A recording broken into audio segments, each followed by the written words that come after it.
Hi. Okay. So I'm hoping that I got back and I did that correctly. I don't know. I'm a little concerned about that, but we'll see. Bear with me. I'm getting there. I'm getting there. Here I go. I'm almost there. I can teach writing, but technology.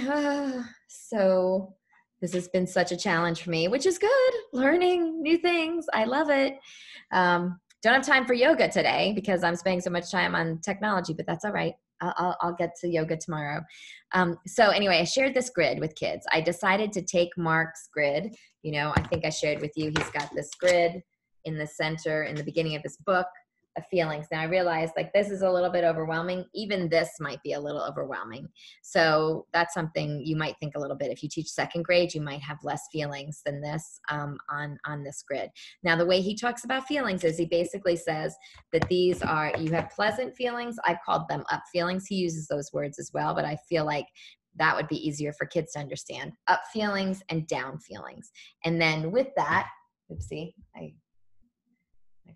phone went blank, sorry. And with that, high energy feelings and then low energy feelings. So today what I modeled with kids is I modeled, how I was feeling, and I decided to introduce sort of the high energy up feelings because that was a moment I knew that a moment that I thought about today that kids could relate to is when I saw my daughter's dog for the first time.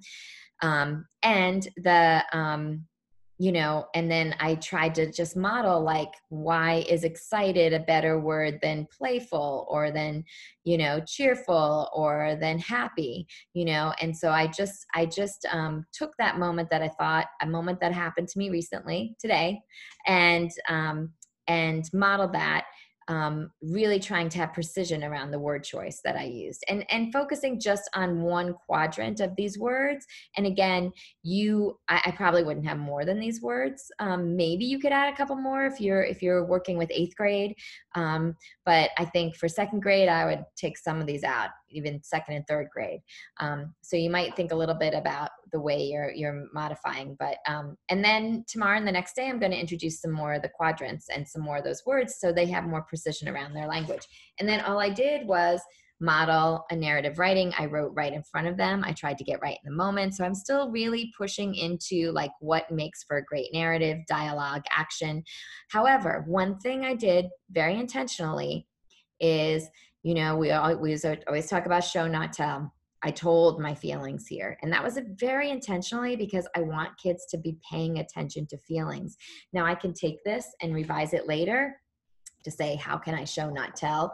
Let's get those feelings out because we know we don't want to tell our readers. We want to show them. But until we get on the continuum of precision around what we're feeling, we can't really show them those feelings as accurately as we want to, which will again lift the level of their writing, right? So anyway, that's my thinking. And the other big thinking is just to help kids. I mean, the biggest focus I've been really thinking a lot about and that I'm researching in this time that we have together is this idea of how can we own our feelings, be okay with them, identify them, and think about them a little bit. And so, as I'm studying Mark's book, I'm really thinking about how I can sort of unpack this with kids, and so that's my plan. That's why I feel like probably in the next few weeks is all going to be with that theme around feelings, but I'm definitely thinking about lifting the quality of their writing. Okay, I hope this was helpful for you. I'm thinking about you every single day, and I hope you're able to see your kids because I know that'll make you feel better. But I'm sure that this whole technology thing for some of you are like me, like, oh man, this is giving me such anxiety. Talk about feelings. Yeah. And yeah, anyway, happy writing. Take care. I miss you. We'll talk tomorrow. Bye.